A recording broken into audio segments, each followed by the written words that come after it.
dalam usul fikih yang mainstream itu kan ada hukum wajib, haram, ya makruh, terus macam-macam lah. Termasuk ada mubah. Mubah itu boleh dilakukan, boleh ditinggalkan. Dalam ilmu usul fikih sebetulnya definisi mubah boleh dilakukan, boleh ditinggalkan itu salah. Karena begini, setiap Anda melakukan sesuatu yang mubah, pasti di saat itu meninggalkan sesuatu yang haram. Saya ulang lagi ya. Itsma min mubahin illa wa yatahaqqaqu bihi tarku haramimma. Semua teks di Lubul Usul seperti itu. Memang saya hafalkan karena ini cara saya jadi wali yang mudah murah. Itsma min mubahin illa wa yatahaqqaqu bihi tarku haramimma. Fayatahaqqaqu bisukun tarkul qatli wa bisukut tarkul qadzaf. Terus beliau membuat sekian contoh. Hukum mubah itu kata ulama yang lain kan boleh dilakukan, boleh ditinggal. Itu tidak benar. Mubah itu ya wajib. Karena setiap kita melakukan mubah, maka saat itu berarti kita meninggalkan barang haram. Coba orang tidur artinya apa? Tidak zina, tidak maling, tidak selingkuh, tidak mabuk. Sampean di pondok nikmati jagungan, rokokan, ngopi. Artinya nikmati rokok, nikmati kopi. Tidak menikmati tontonan di bar. Makanya kita berharap malaikat itu belajar usul fikih sehingga ketika kita rokok di pondok dilihat hada taroka melihat bar, wahada taroka melihat dangdutan, wahada. Jangan sampai malaikat bilang gini, dasar kere rakra delok. Itu repot kalau sampai begitu. Nah, kalau mubah itu artinya tarkul haram. Tarkul haram itu wajib apa sunat? Wajib kan? Berarti setiap orang melakukan mubah hakikatnya melakukan wajib dan itu artinya dapat pahala. Salah sampean ngajine ra khatam, dadi nglakoni mubah itu mengira tetap mubah. Maka berbahagialah orang yang ngajinya khatam. Makanya setahu saya kiai-kiai Mbah Mun ya sering guyon. Setahu saya Mbah Mun kalau ketemu Mbah Mus ya guyon terus. Guyonnya ini adalah waminal qutbi kata Imam Ghazali. Qutbu hadaddin al-istilzat bil mubahat. Poros agama ini pada akhirnya adalah nikmati sesuatu yang dibolehkan Allah Subhanahu. Orang itu kalau fasik mau makan siang aja kalau nggak ditemani perempuan cantik nggak bisa makan. Mau jalan-jalan kalau nggak ditemani perempuan cantik nggak bisa jalan-jalan. Kalau kiai-kiai itu enggak. Gojlok-gojlokan gue seneng ira karuan. Dulu terkenalnya Kiai Bisri, Kiai diundang katanya mau ada menteri. Ternyata menterinya ya beliau tidak masak antok di sini. Karena maknanya menteri itu pembantu presiden. Semua kita adalah bantu presiden terlaksananya kedamaian itu. Loh iya kan? Saya berkali-kali ngomong di mana-mana. Apa artinya menteri pertanian kalau kita tidak nanam padi?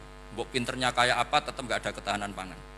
Sekarang menjadi ketahanan pangan itu rumusnya menteri apa karena petani mau nanam padi?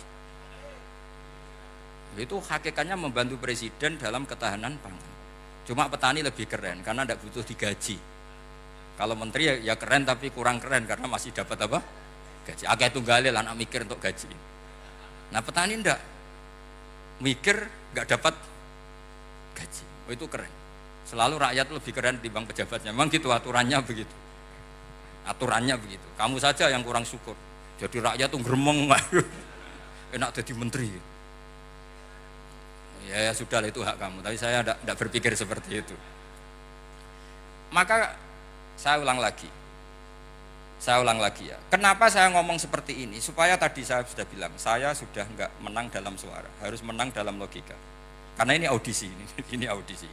Di kabar Mbah Mus nanti yang menang siapa tidak tahu saya. Tadi Pak Mu'ad, sekarang saya, kemarin Gus Yofur enggak tahu saya. Nanti masuk nominasi apa enggak tahu. Begini, kalau artinya fi'lul mubah itu tarkul haram, saya ulang lagi. Kalau fi'lul mubah itu artinya tarkul, maka mubah ini spesial sespesialnya. Sehingga Allah kadang ngendikan sederhana sekali. Wa min ayatihi manamukum billaili wan nahar. Termasuk ayatnya Allah adalah kamu ditakdir tidur malam hari maupun siang hari. Kalau kamu enggak malam hari, subuh hari, pagi hari, siang hari. Kenapa dihitung wa min ayatihi? Sekarang kalau ada pakar medis, pakar kesehatan bilang, ini kalau kurang istirahat mati, kalau kurang istirahat jantungan. Berarti tidur adalah menghilangkan penyakit jantung. Obat paling mandi dengan orang rutin tidurnya itu masih mandi orang rutin tidurnya. Kamu beli obat harganya 1 miliar tapi nggak pernah tidur 3 hari, tetap takobbalallahu minna minkum takobbal ya karim. Maka yang penting itu obatnya apa tidurnya? Tidurnya yang dibantu obat. Tapi kalau obat tok gak dibantu tidur, masih sakit. Berarti penting mana tidur sama obat? Karena penting tidur wamin ayatihi. Orang kayak sampean sering delok YouTube, delok gambar macam-macam. Barokah mana dengan tidur? Wong nak melek mripate delok macam-macam. Barokah tidur. Jadi tidur adalah perlawanan terhadap keinginan melakukan haraman. Ya, saya ulang lagi, tidur itu adalah perlawanan terhadap keinginan melakukan keharaman. Jadi kalau mau tidur nyati gini, ya Allah, siap tidak berangan-angan tentang maksiat, terus tidur. Oh itu wamin ayatihi. Jangan kok gak di duit terus ngombe sing akeh ben iso ngantuk. Wah ini tidur yang untuk melawan kemiskinan.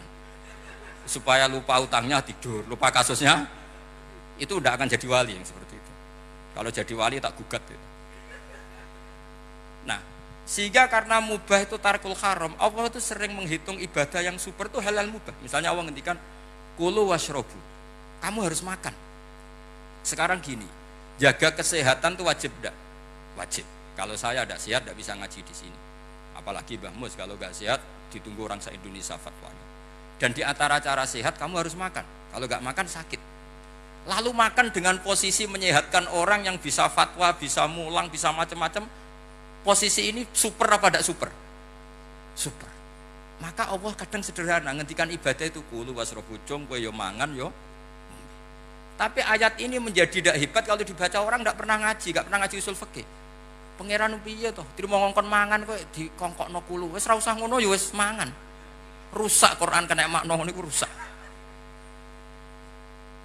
Kamu tahu superiornya ayat kulu wasrobu kalau belajar fa inna fi'lal mubah berarti tarkul haram karena saat melakukan mubah artinya tarkul haram. Dan tarkul haram itu penting. Sekarang gini, merusak diri sendiri haram apa enggak? Haram. Untuk supaya tidak rusak kamu harus makan. Berarti makan wajib apa sunat? Wajib. Lho sing haram itu kalau loden tulung piring dintekno.